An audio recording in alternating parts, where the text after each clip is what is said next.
Hi everyone, welcome back to this live weekly event. We are going to review a bit what's pending in the macroeconomic calendar and take a look at the mayors and the most relevant levels for this week. Okay, anyway, let me start by sharing my screen.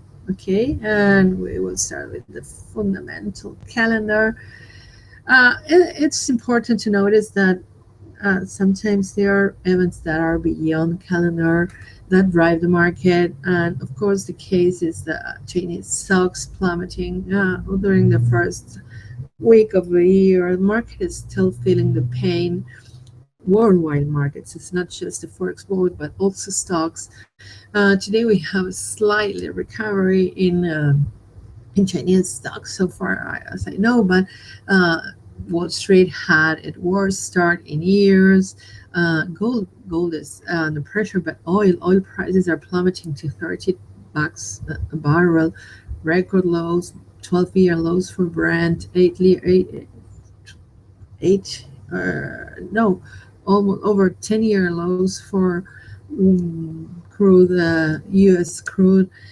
What I mean is the market is quite sensitive to risk, and that means that the calendar and the events scheduled in the calendar, that even those that we consider big market movers, will probably have temporal effect in the market, and any rally triggered by these events, right, can be quickly reverted by market sentiment. So I don't think that maybe these are the best days to trade fundamental events, although of course I love to take care to these events because at the end of the day they're giving you a background of what's going on in the world. Take a look at what happened today in the United Kingdom, right? Industrial and manufacturing production in the UK resulted much worse than expected, falling into negative territory, shrinking further from previous readings. And the pound plummeted against the greenback to a fresh 9-month low. I'm not sure if even further because I did not check lately. But what I mean is the data has been quite negative in the United Kingdom, and sorry, and that pointed for a delay in the rate hike some last year promised for this first half of 2016, and all of a sudden we are not going to have a rate hike in the Bank of coming from the Bank of England during the first half of this 2016. Sorry. So what I mean is beware of data. Okay. Anyway, risk sentiment leads, and take that into account when you take a trade these days, right? Anyway, for the rest of the day, we have the pound. I believe that this is more relevant figure that we're going to see today, which is the estimate for the pound GDP reading, right? And this is a huge market mover, and if we miss that 0.6%, which is the previous revision, will probably signal further pound slides for the rest of the day. We have a couple of Fed members talking today, including Lackers, Fisher, right now. But actually, I don't believe that the Fed will affect the market these days. We had our rate hike in December, as we already talked about. We are not going to have any further rates this month, nor month, anytime soon, so the market can rest down a bit that case, okay, and trade in other things. Later during the early Asian opening, we have Chinese trade balance data.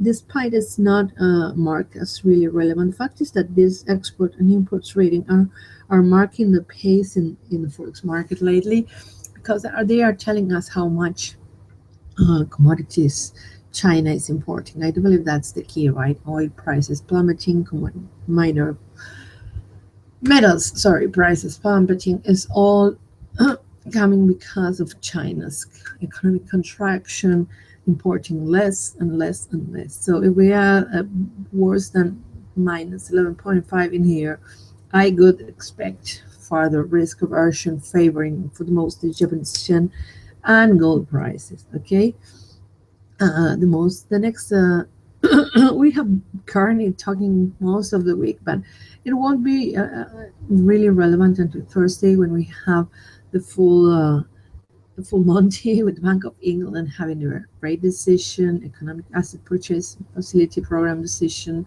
and even releasing, okay, the minutes of their meetings. So actually, there's little to expect from Carney until Thursday. I believe that we're going to hear another dovish comment from the Bank of England governor. He will probably offer a negative outlook of the situation, and that would signal no rate hike in the short term, and therefore keep waiting on the pound. I just still see the pound weighted by the fact that over many months we have been pricing in a probable rate hike both in the US and UK, and that pushed the dollar sharply higher against most of its rivals, but the pound, right? These days, pound is playing catching up to those movements, so I don't see how we can see a recovery, even though we have a slightly hawkish than expected tone coming from Bank of England on Thursday. Anyway, earlier Thursdays we have another think tanker with us, the Australian employment report. We have had 2 months in a row of huge employment creation in Australia. Pretty shocking, both numbers, and so we are expecting a decline for December. The Aussie has lost its shine. Maybe a good number in here can give it back to the pair, but for the most, I'm expecting it to remain the Aussie to remain under pressure, and therefore I wouldn't be surprised if we have a better than expected number in here, and we see a spike in the price, and then sellers technical selling interest pushing the price back lower. Sorry, we're going to jump into technicals in a few. And finally, the Friday seems to be a more interesting day because we are going to have a bit more of data, although minor from Europe. The calendar is pretty empty from Europe this week, but we have inflation in Spain and Italy, hardly market movers, but as I said, they are painting a picture of how this current situation is in there. We have also the trade balance in the Eurozone. That is also hardly a market mover, but we are going to focus mostly in the US retail sales and PPI readings. I don't know, those will be the ones setting the tone for the next week, right? As we are going to have a release late Friday. As far as I can remember, retail sales, the latest time we have retail sales, it was a disappointment. Yes, these numbers are pretty poor, right, compared to the previous month. So and we are waiting for another disappointment, right? Further contraction in retail sales. So it could take a reading stronger than this one, and not mention these ones, to confirm or to see the dollar grabbing the bullish grip back. Okay. Anyway, let me change a bit and share my charts and see what the market has to offer. Okay. For the euro dollar, the fact is that I have been seeing the pair trapped right in between these Fibonacci levels. This is the December rally. There's little going on in here in the sense that there's nothing telling us where the trend is, and in fact there's no trend. Considering the dollar is generally higher, right, across the board, the fact that the pair refuses to fall is telling me a lot about a probable euro breakout higher at this point, right? But still, I don't see it. I can't confirm, and I would like to see the pair breaking through 110, stabilizing about 110, right? That 110 figure to talk about a more constructive scenario and see the rally extending up to 1120. In the meantime, there's little going on in here, right? Trapped in between Fibonacci levels. Breaking through this one may take us to 780 today, should the dollar continue rising. And towards this 710, 720 price zone, which is the ultimate support, the 61.8% retracement of that December rally, and where the pair has been recovering from, right, on slides Should we break below that level, then I would discard any kind of bullish continuation rally and then confirm a bearish movement towards this year low. This, no, sorry, 2015 low, right? 460. That's the low I'm looking for. Anyway, not much clear right now in the euro, although if we continue sliding today, we can extend the decline up to 780. And for the pound, it's amazing that we had almost 2 weeks of negative closes, and Monday we have a limited upward corrective movement, pretty shallow. The candle suggests that it's clearly suggesting that sellers are waiting on higher levels, and it takes a mild negative report today to send the pair even lower. We are reaching 44.20. I'm not sure if the rally, considering the amount of paper we already lost, I consider this bearish rally extending much more, although 43.80, 43.90 seems to be a probable bearish target for this. So interesting, right? If you take a look at the daily chart, the indicators are in extreme oversold territory, yet there's nothing here telling me that the pair may revert its latest decline, right? Shorter term, the technical readings are also heading sharply lower, near oversold territory, still no signs of reversal, and this 20 simple moving average has been leading the way, right? As every approach to it has been setting opportunity, the market has been setting around it, and it maintains strong bearish lows. So I would say that the immediate resistance right now comes at 44.90, but this 45.50 level is the one to break, to start talking about a upward corrective movement, right? Yet not for today, because for today it seems we're going to take 44 also lower. The dollar Japanese yen, well, as we were discussing, risk sentiment has been leading the way during these first days of 2016. The pair has plummeted towards that Black Monday in August, triggered by China, when the pair plummeted 16.10 or so, right? And we had a decline towards that level, and even started the week with a gap. The commodity gap, the pair gapped lower, and recovery so far for me seems quite limited. I believe that we are still bearish in here, that the risk environment is still strong enough to favor a sudden reversal in this later upward corrective movement. Additionally, the chart is showing that the pair is unable to recover beyond 18 and approaches to that level, attracting sellers. So beware of that, okay? Anyway, and for the shorter term, as I was saying, the 18 region is the immediate resistance, followed by this level around 1813 and 1880. Okay, those are the resistances for today, and the supports around 1720 and the 1665 level, with a break below it, exposing the pair to another quick 50 pip decline. Okay. When it comes to the Australian dollar, taking a look at this daily chart, broken, right? And we had a pullback afterwards, and then we have a downward continuation. Everything in here is telling me that the risk remains towards downside and towards a break of the 69 support. Okay, the level to watch, because it's a multi-year low post in September last year. So we can go down to that level, 69.06, and even lower for in USD. I would expect so, with some disruption in this bearish trend should the employment report came out better than expected. Still, to talk about a sharper recovery here, I would like to see a pair above 71, right? In the meantime, as long as we remain below 71, I believe that downside is favoring this little room for an upward move.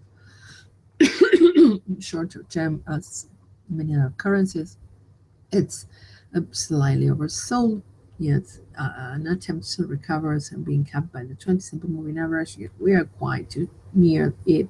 I could say that this 17 figure is the immediate resistance, with a candle opening above it required to talk about a bullish movement towards 70.50 in road to that 71 we're discussing. Okay, and on the other hand, for medium support comes at 69.60, as a break below it will probably expose the pair to decline towards this week. That's this week low around 69.20, right? I didn't notice, but since we were talking, stocks are going higher and oil is bouncing some. Still, the commodity fell down to 30.40 today. Its lowest as I was saying, in over 12 years. There were some rumors, comments, market talks earlier today of the possibility of the OPEP calling for an emergency meeting if a price breaks through 30, right? Right now, everyone is bearish in here, so it's really too late to join the selling party. The market is talking even about 20, which for me seems way too much, right?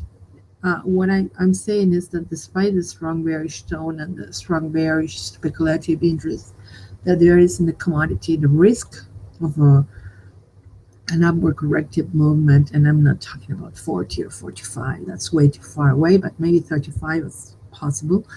It's way too high, right? The risk of a recovery is way too high to join the selling party. So I would wait at this point. If I'm out of market, I would wait until some upward corrective movement is developed, right? However, a break below 30 will only fuel the sell-off in a commodity and probably bring us a short-term setting opportunity for a couple of bucks, as I believe the market will try to reach 25, right, if we break 30. Okay, and gold, pretty interesting because risk aversion sentiment has not completely left investors, has not completely left the market, but the commodity is anyway retreating from that 11.13 post last week when China stocks triggered fears and this sharp recovery to a 9-week high. Okay, I still believe that the gold is bearish. I do believe that there's little that can help the commodity to rise, and that this risk-related rallies tend to be short-lived and mostly selling opportunities rather than a confirmation of bottom or a bullish trend coming back. Anyway, if you take a look at the chart, and the price is breaking through the 38.2% retracement of this latest bullish run, and my take is that we are going to go back south. Okay, 85 seems the next probable target. We have highs and the 50% retracement, but I do see further declines down to 76, 77, where we have 61.8% retracement of the same rally and several intraday highs and lows from these last few days. It's good to notice that in the daily chart we have sort of this rounded bottom, right? Some may talk about this being a double bottom and the neckline having been broken. Honestly, I don't see it. I'd see it more like a rounded bottom figure, but yeah, take a look at the bigger picture, right? In the weekly, there we are. We at least a recovery about 1180. Okay, take a look at this chart and the many highs and lows we have around this area to confirm a bottom in gold prices and a probably upward correction. And we are 100 bucks away from that level. So for me, it's a no. Okay, the bull trade in here, it's a no unless you like to go against the crowd, then that's for you, but not for me. Anyway, there's not much I would like to add at this point. I believe that that's pretty much what most relevant things we have to take care of. I will be covering live as usual the Bank of England meeting this Thursday. I will be probably be with Yohai. I'm not sure yet, but I will invite you. I would like you to join us in the live coverage. It's true that there's not much to expect from the Bank of England, but let me be honest, guys, anytime they will shock us with a nasty surprise, and we don't want to get catch out of word, okay? So, see you back then on Thursday. Thank you so much for joining me and watching me, and see you back soon, okay? Bye bye.